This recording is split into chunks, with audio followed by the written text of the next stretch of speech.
অনেকেকে আমি জিজ্ঞাসা করেছিলাম, তোমরা কি কেউ এই ফুলটার নাম জানো? আমিও আজ পর্যন্ত এই ফুলটার নামই জানতে পারলাম না, জানো তো।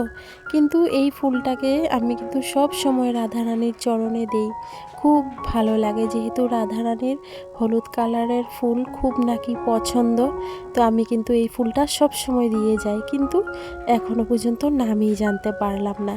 তো তোমরা কারা কারা জানো এই ফুলটার নাম, আমাকে কিন্তু অবশ্যই কমেন্ট করে জানাবে। তো আজকের ব্লগটা আমি কটার থেকে স্টার্ট করলাম তোমরা তো নিশ্চয়ই দেখলে। সকাল কিন্তু 9টা বেজে গেছে। টুকু সোনা এখন পর্যন্ত ঘুমিয়ে আছে।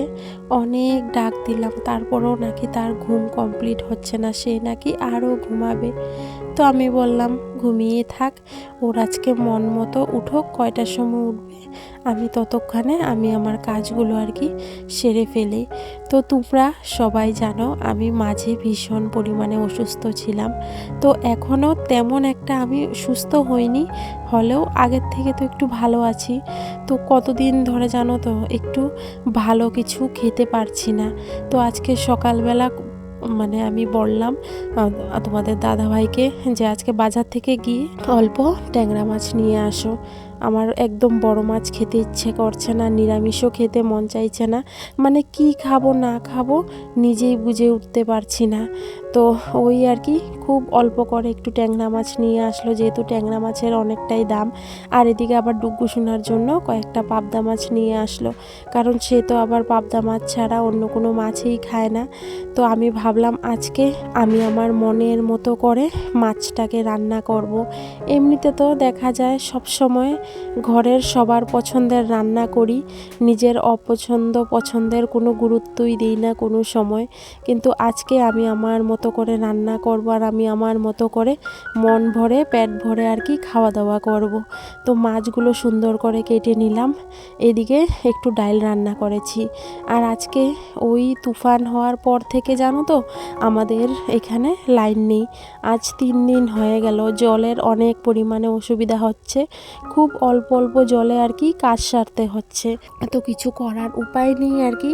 কিন্তু আজকে যদি লাইন না আসে না, তাহলে হয়তো আমাদেরকে অন্য বাড়ির থেকে জল এনে কাজ করতে হবে। তো দেখা যাক, চলতে থাকি আর কি। লাইন যেহেতু নেই, মাছের জন্য মশলা তো পেস্ট করতে হবে। তো আমি কি করলাম, একটু ওই কোরানোর মেশিনগুলোতে পেঁয়াজ কাঁচা লঙ্কা কুড়িয়ে নিলাম, আর বেশিরভাগটাই আর কি একটু কুচি কুচি করে কেটে নিলাম। এমনিতে দেখা যায় মশলা ওই মিক্সচার গ্রাইন্ডারে করার থেকে তোমার কি জানি কয় পাটা পোতায় যদি তুমি বেটে বুটে রান্না করো, সেটার কিন্তু স্বাদটা একটু আলাদাই হয়, তাই না বলো? আমার কাছে তো এমনটাই মনে হয়। মিক্সচার গ্রাইন্ডারে তো আমরা আমাদের সুবিধার জন্য করেনি ঠিকই, কিন্তু তেমন একটা ভালো লাগে না। কিন্তু তুমি হাতে বাটা করে রান্না করো, তো সেটার কিন্তু স্বাদটা একটু আলাদাই হয়। তো আজকে একদম আমিও ভালো করে তেল মশলা একটু বেশি দিয়ে আর কি, অনেক দিন পর বললাম না আজকে আমি আমার মনের মতো করে রান্না করব, আর পেট ভরে 2টা ভাত খাবো। কারণ আমার পেটে এখন খিদে, ভীষণ পরিমাণে খিদে। কারণ কিছুদিন আমার একদম খাওয়া দাওয়া আমি করতেই পারিনি, কোনো কিছুই খেতে ইচ্ছে করতো না। তো আমি আজকে ট্যাংরা মাছটা ওই পেঁয়াজ টমেটো কাঁচা লঙ্কা একটু জিরের গুঁড়া এগুলো দিয়ে আর কি মাখা মাখা করে বানিয়ে নিচ্ছি। এই রান্নাটা জানো তো আমার মার হাতের রান্না, মায়ে খুব ভালো বানায় এই রান্নাটা, কিন্তু এখন তো আর মা নেই, বলো আমাকেই করতে হবে। এইদিকে আবার ডুগু সোনার জন্য ওই যে 2-3টা পাবদা মাছও দিয়ে দিচ্ছি। সেও ওই শুকনা শুকনা হলেই কোনো অসুবিধা নেই, সেটা দিয়েই খেয়ে নেয়। আর আমার তো আজকে এমনটাই তরকারি খেতে ইচ্ছে করছে আর কি। তো দেখো এটা হলো ফাইনাল লুক, আর খেতে এত পরিমাণ টেস্টি হয়েছিল, কি বলবো তোমাদের কাছে। তো আজকে কিন্তু আমাদের ঘরে সকাল 10:30টার মধ্যেই রান্না বাড়াও শেষ, সকালের খাওয়া দাওয়াও শেষ। অথচ এদিকে বিছানা পাটি এখনও পড়ে আছে। আর এখন তো আমার বেশ কয়েকটা দিন ধরে সমস্ত কিছুই ঘরের কাজকর্ম উল্টাপাল্টা হয়ে যাচ্ছে, যেহেতু সকালটা আমি এখন ঘরেই থাকতে পারি না। 11টা 11:30টার মধ্যে আমাকে বেরিয়ে যেতে হয়। তো সব কিছুই উলটপালট হয়ে আছে আমার কাছে আর কি, কোনো কিছুই কাজকর্ম আমি টাইমের মধ্যে এখন করতেই পারি না। মানে একটাই টেনশন থাকে যে কখন গিয়ে আমি স্যালাইনটা নিয়ে আসব। আর সেই স্যালাইন নিয়ে আসতে আসতে কিন্তু রোজ আমার 1টার থেকে 1:30 বেজেই যায়। তো তোমরাই বলো, এই সময় থাকে আমাদের ঘরের বউদের কাজের সময়, আর এই সময়টাতে আমি একটা দিন ঘরে দুয়ারে থাকতে পারি না। ছেলেটাকে একাই রেখে যাই ঘরে, সে হয়তো ওই বাইরে খেলাধুলা করে বা ধরো ঘরে টিভি দেখতে থাকে আর কি। আর আমাদের এখানে জানো তো এখন ভীষণ পরিমাণে পুলাচুর বেরিয়েছে, মানে অনেক অনেক ঘটনা হয়েছে। আর এগুলো শোনার পর না কোনো জায়গায় গেলে পরেও জানো তো মনে একটুও শান্তি লাগে না। তো ডুগ্গু সোনাকে তো আমি বারবার করে বলে যাই যে বাবা তুমি ঘরের সামনেই থাকবে, কেউ যদি দোকানে পাঠায় ভুলেও যাবে না, না করে দেবে, আর ঘরেই থাকবে যত সম্ভব। তো যতই দেখো মায়ের মন তো মানে না, চিন্তা একটা লেগেই থাকে যে জানি না ছেলেটা এখন কি করছে, এমন একটা আর কি অবস্থা হয়ে আছে। তবে যাই হোক, এখন তো একটু বড় হয়েছে, আশা করি অন্তত কেউ ডেকে নিয়ে যেতে পারবে না আর কি।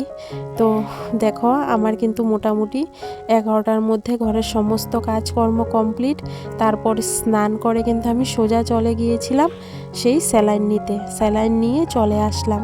আর যাওয়ারই আগে কিন্তু আমি বেলের শরবত বানিয়ে রেখে গিয়েছিলাম। তো ওই তো এখন এসে পড়েছি, যেহেতু এখন খেয়ে নেব আর কি। মানে এটা বলতে পারো এখন রোজ আমার ভাত খাওয়ার মতো একটা ডিউটি হয়ে গেছে, ফল খাওয়া, বেলের শরবত খাওয়া।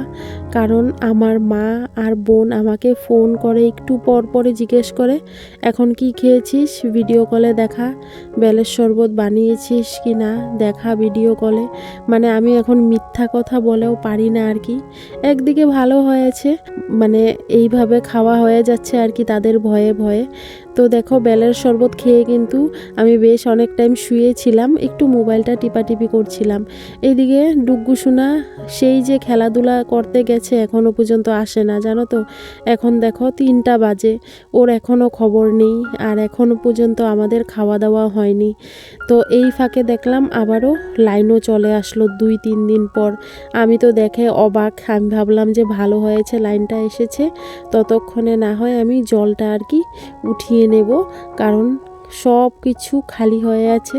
তো কিন্তু আমি খাওয়ার জলটা ফিল্টারে দিয়ে দিয়েছিলাম, তারপর গিয়ে সিনটেক্সে দিলাম, সিনটেক্সটা একটু ভরে গেল। আর এই তো এখন আর কি ওই বাইরের বালতিগুলো ভরে নেব। আর এই যে দেখো আমাদের গাছের কাঁঠাল, এই এক পিস এখন বাকি আছে, তাও এটা খাওয়ার মতো না, অনেকটাই ছোট এটা। মানে এত পরিমাণ যে তুফান দিয়েছে এবার আর আম কাঁঠাল আমাদের খেতে হবে না আর কি।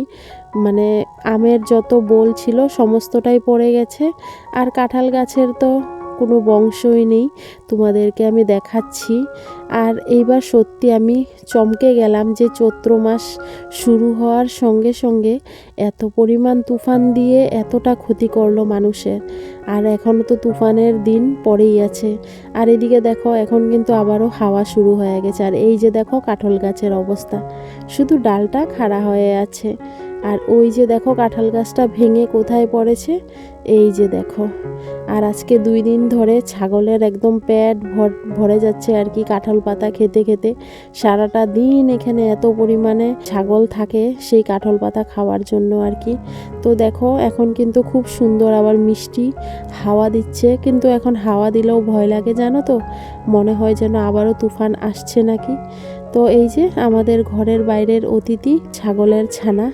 তো এদিকে ডুগ্গু সোনাকে আমি ডাকতে আসলাম, ওই যে দেখো টুপি পরে দাঁড়িয়ে আছে তোমাদের ডুগ্গু সোনা।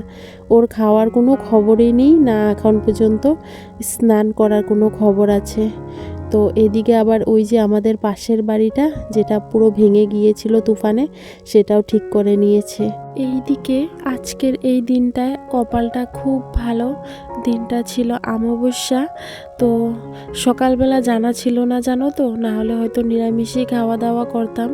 আর আজকে আমাদের দোকানের মালিকের বাড়িতে অনেক বড় করে পুজো হয়, তো সেই মালিকই আর কি দেখো আমাদের জন্য খিচুড়ি আর লাবড়া পাঠিয়েছে। আর মানে এটা খেতে কি বলবো অমৃতের সমান আর কি, এত পরিমাণে সুস্বাদু আর কি। তো আমি খেয়ে নিচ্ছি, ডুগ্গু সোনার জন্য রেখে দিচ্ছি। তার মানে খবর ছিল না, তো আমি খাওয়া দাওয়া করে যেই উঠলাম সেই খিচুড়ির নাম শুনে ডুগ্গু সোনাও যেহেতু খুব ভালো পায়, তো সেও এসে স্নান টান করে সেই 3:30টার সময় নিয়ে বসে গেল। তারপর আর কি ওই তো খেয়ে নিল। আর আজকে আর কি আমাদের দুপুরে কারোরই ভাত খাওয়া দাওয়া হলো না, খিচুড়ি খেয়েই পেট ভরে গেল আর কি। তবে যাই হোক, খিচুড়ি খেলে পরে এমনি তো ভাতের খিদা থাকেই না, তাই না বলো? তবে তারপর আমি আধা ঘন্টার মতো আবারও রেস্ট করলাম, যেহেতু এখন শুধু আমার ডিউটি রেস্ট করা। তো আমিও কিন্তু এখন ঘরের তেমন কোনো কাজ করি না, ওই হালকা পাতলা যেগুলো আর কি মানে ঘর ঝাড়ু দেওয়া, রান্না বাড়া, ওই টুকুর টাকুর কাজগুলো করেই আর কি এখন চলছি আর কি। তো এইগুলোই আর কি তোমাদের সঙ্গে আমি শেয়ার করি। তো আশা করি এই ভিডিওগুলো তোমাদের কাছে অবশ্যই ভালো লাগবে। তো আজকে সকাল থেকে যাই উল্টা পাল্টা আমার সংসারের কাজকর্মগুলো এখন আমি যেইভাবেই করছি ঠিক সেইভাবেই কিন্তু তোমাদের সঙ্গে শেয়ার করছি। আশা করি আজকের ব্লগটিও তোমাদের কাছে অবশ্যই ভালো লেগেছে। আর যদি ভালো লেগে থাকে একটা লাইক আর একটা কমেন্ট করতে ভুলো না যেন। তো আজকের মতো কিন্তু সবাইকে রাধে রাধে, টাটা। তোমরা সবাই সুস্থ থেকো, ভালো থেকো। আবারও তোমাদের সঙ্গে দেখা হবে নেক্সট আরও একটি ঝলমলে ব্লগে। তো আজকের মতো সবাইকে টাটা, বাই বাই।